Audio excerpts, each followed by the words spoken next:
ಅಕ್ಕ ಪ್ಲೀಸ್ ಕಣೆ ಬೇಗ ಹೇಳು ಮುದ್ದೆ ಹೇಗ್ ಮಾಡೋದು ಅಂತ. ರಾಗಿ ಬಾಯ್ಲ್ ಮಾಡ್ಬೇಕು ಅಂದ್ರೆ ಮೊದಲು ವಾಟರ್ನ ಬಾಯ್ಲ್ ಮಾಡು. ಸರಿ 1 ನಿಮಿಷ ಹಾಗೇರು.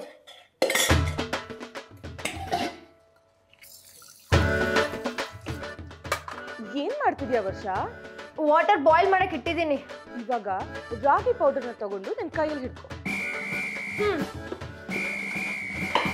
ಆಮೇಲೆ ನೀ ಮತ್ತೆ ಅಲ್ಲೇ ಎಲ್ಲೂ ಸ್ಟಿಕ್ ಇಟ್ಟಿರ್ತಾರೆ, ಅದು ಎಲ್ಲಿದೆ ನೋಡು.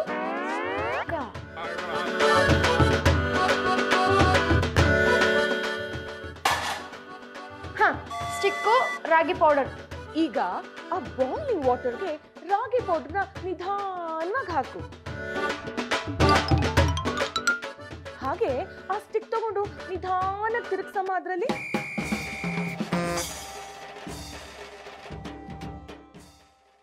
ಹುಷಾರು, ದ್ರಾಕ್ಷಿ ಗೋಡಂಬಿ ಬಂದ್ಬಿಡುತ್ತೆ. ಅಕ್ಕ ಇದ್ರಲ್ಲಿ ದ್ರಾಕ್ಷಿ ಗೋಡಂಬಿ ಬರುತ್ತಾ? ಅಂದ್ರೆ ನೀನ್ ಚೆನ್ನಾಗಿ ತಿರುಗಿಸ್ಲಿಲ್ಲ ಅಂತಂದ್ರೆ ಗಂಟು ಆಗ್ಬಿಡುತ್ತಮ್ಮ. ಅದನ್ನ ನಮ್ ಕಡೆ ದ್ರಾಕ್ಷಿ ಗೋಡಂಬಿ ಆಗತ್ತೆ ಅಂತಾರೆ. Okay okay. ಆಮೇಲೆ ಅದನ್ನ ಚೆನ್ನಾಗಿ ತಿರುಗಿಸಿದ್ಮೇಲೆ ಕ್ರಿಕೆಟ್ ಬಾಲ್ ತರ ಉಂಡೆ ಮಾಡಿ ತಟ್ಟೆಗಿಟ್ರೆ ರಾಗಿ ಬಾಲ್ ರೆಡಿ. ಓ ಇಷ್ಟೇನಾ? ಇಷ್ಟೇ ವರ್ಷ ರಾಗಿ ಬಾಲ್ ಮಾಡೋ ಟೆಕ್ನಿಕ್ಕು. ಸರಿ ಸರಿ, ನೀನು ರಾಗಿ ಬಾಲ್ ಮಾಡಿ ಫೀಲ್ಡ್ ತಗೊಂಡು ಹೋಗು. ಅದನ್ನ ವರುಣ್ ಬ್ಯಾಟಿಂಗ್ ಮಾಡ್ತಾನೆ. ಸರಿ ಸರಿ, ನನಗೆ ಒಂದು ಇಂಪಾರ್ಟೆಂಟ್ ಆಫೀಸ್ ಕಾಲ್ ಬರ್ತಾ ಇದೆ, ನಾನು ಆಮೇಲೆ ಮಾಡ್ತೀನಿ ವರ್ಷ. ಅಕ್ಕ ಅಕ್ಕ 1 ನಿಮಿಷ. ಅಯ್ಯೋ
ಎಂಟು ಗಂಟೆಗೆ ಮುದ್ದೆ ರೆಡಿ ಆಗಿರುತ್ತೆ ಅಂತ ಹೇಳಿದ್ಲು.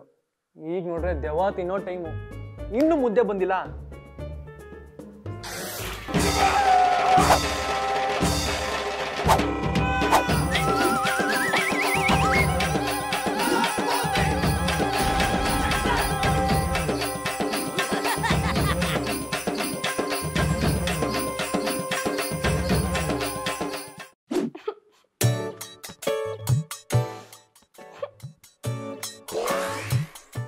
ಅಲ್ಲಮ್ಮ, ಮುದ್ದೆ ಮಾಡ್ಕೊಂಬ ಅಂತಂದ್ರೆ ಆನೆ ಲದ್ದಿ ಮಾಡ್ಕೊಂಡ್ ಬಂದಿದ್ಯಲ್ಲ. ಸಾರಿ ರೀ. ಅದಕ್ಕೆ ಹೇಳೋದು ಯಾರ ಬಗ್ಗೆ ಲೇಜಿಯಾಗಿ ಮಾತಾಡಬಾರ್ದು ಅಂತ. ಅವ್ರಿಗೆ ಅವ್ರದೇ ಆದಂತಹ ಬೆಲೆ ಇರುತ್ತೆ. ಸಾರಿ ರೀ. It's okay. ತಪ್ಪು ಮಾಡೋದು ಸಹಜ, ಆದ್ರೆ ನೀನು ಅದನ್ನ ಮುದ್ದೆ ಮಾಡಿ ತಿದ್ಕೊಂಡಿದ್ಯಾ. ನಾನು ಇವಾಗ ಮುದ್ದೆ ಮಾಡೋದು ಕಲ್ತಿದ್ದೀನಿ ಅಲ್ವಾ, ಒಂದು ಹೋಟೆಲ್ ಓಪನ್ ಮಾಡಲ್ವಾ?